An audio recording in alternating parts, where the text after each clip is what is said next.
This video is to help you complete step 4 of the focusing activity, which is writing your student learning outcome.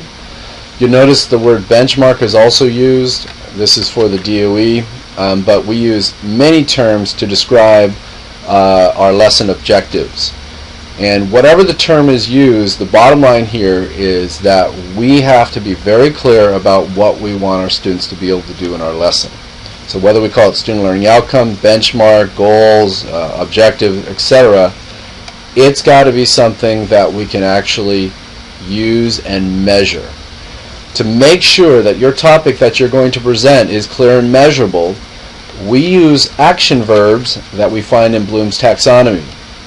And each of these action verbs represents a different level of understanding in our students. So for example, if we start off with the lowest level of understanding, knowledge, we look at the words that are located around this area, such as define, describe, name, state.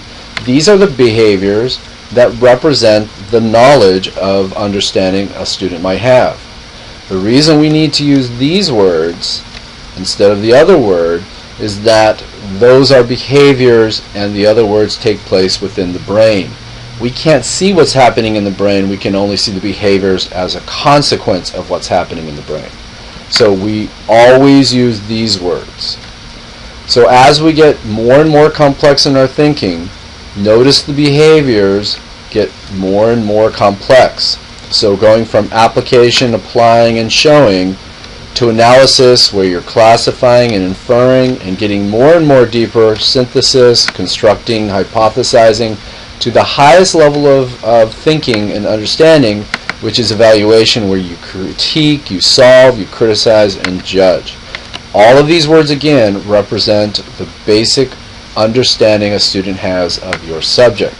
So we need to use one of those words to demonstrate that understanding.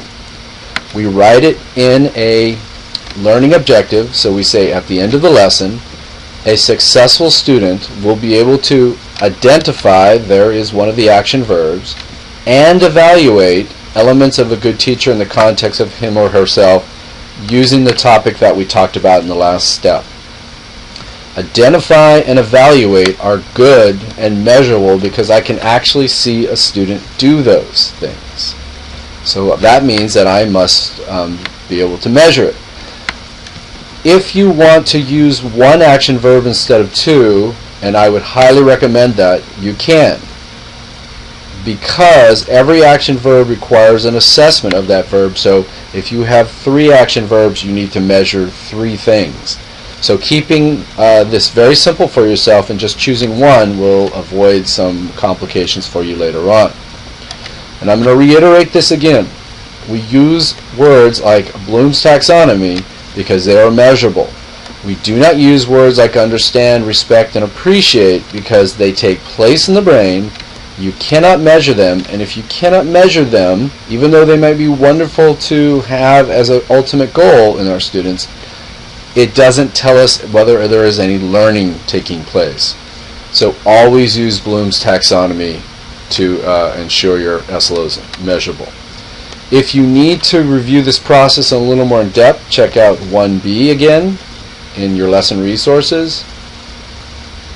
And you can go through this process and it will take you through how to write a clear and measurable SLO. Once you've done that, go on to the next step.